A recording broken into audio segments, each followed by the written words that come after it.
entamé votre plaidoirie aujourd'hui. Dites-nous la quintessence de votre plaidoirie. Bon, vous venez de suivre notre plaidoirie, on l'a entamé. Aujourd'hui, on a commencé par d'abord reconnaître au tribunal son sens d'écoute depuis l'ouverture de ce procès et qui est toujours là, encore en train de nous écouter et qui doit continuer à être là lorsqu'il sera question de réplique et qui doit continuer à être là lorsque il sera question que chacun des accusés puisse dire un mot pour sa propre défense.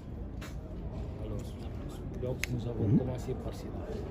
Mais j'ai aussi commencé par rendre hommage à un confrère, Maître Boubacar Sylla. Ça me tenait à cœur. C'est un confrère avec lequel il fut un grand avocat. Il fut une icône pour notre barreau, avec lequel nous avons commencé ce procès, mais qui n'est plus de ce monde, qu'on a perdu depuis le 17 avril 2022. Donc, ce confrère, il fallait lui rendre hommage. Ensuite, nous sommes inclinés pieusement devant la mémoire de toutes les victimes qui sont tombées sous les balles au stade du 28 septembre et qui ne sont plus de ce monde. Mais aussi, nous avons rendu hommage aux victimes survivantes qui se sont battues, qui ont fait preuve donc de combativité, qui ont fait preuve de détermination, de persévérance pour avoir obtenu l'organisation de ces procès, en permettant à notre pays de rompre avec la chaîne d'impunité que nous connaissons depuis notre indépendance. Là, il fallait rendre hommage à ces braves dames qui ont sillonné toute la planète pour pouvoir parvenir à ces procès. Mais il fallait aussi rendre hommage au président de la République qui n'a pas manqué de volonté politique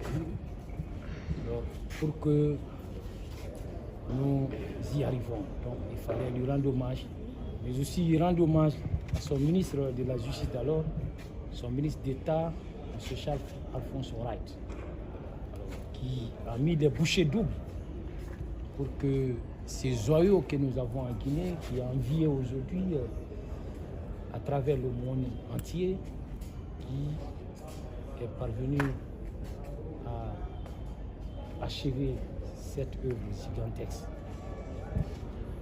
Alors, après cela, tout naturellement, nous sommes allés droit au but dans notre introduction.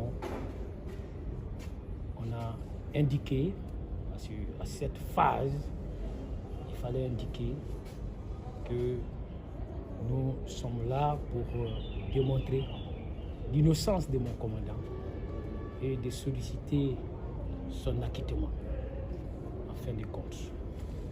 Et nous avons énoncé le plan de cette plaidoirie. Ces plans qui portent successivement sur l'exposé des faits. Et nous sommes encore sur l'exposé des faits, on est vers la fin, lorsque le tribunal ordonnait la suspension.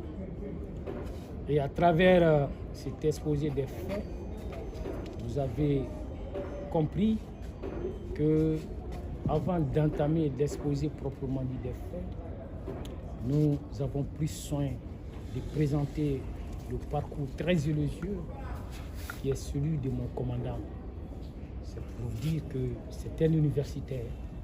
Contrairement à l'étiquette qu'on a voulu lui coller, des gommes, des jabs, je ne sais encore qui. Alors c'est un intellectuel et qui a occupé des fonctions dignes de sa formation universitaire. Il a été toujours chef des services jusqu'à la survenance de ces événements malheureux. On vous a dit comment ces événements sont arrivés et comment il a contribué à la prise du pouvoir. Et on vous a dit pourquoi, en raison de ses efforts remarquables, il a été désigné comme aide de camp du président Dadis. Mais aussi, on a fait ressortir que très tôt, mon commandant était perçu comme encombrant. Et il fallait se débarrasser de lui. Parce que Dadis était déjà pris en tenaille. Il était déjà sous l'emprise des parrains de son pouvoir, ceux qui n'ont pas contribué à la prise de ses pouvoirs et qui sont venus s'ériger en parrain et qui voulaient que mon commandant soit écarté.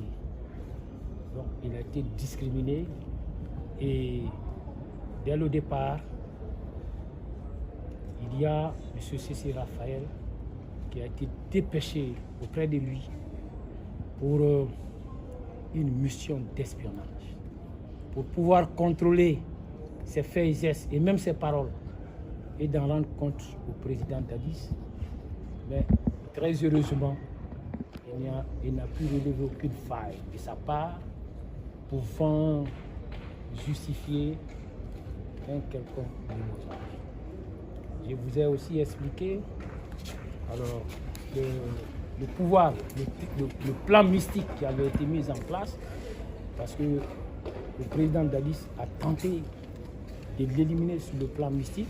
Nous l'avons appris à travers les témoignages de M. Youssouf Touré, Dissoli, qui nous a fait comprendre que le président Dadis a tenté d'éliminer mon commandant sur le plan mystique, mais sans succès. Aussi,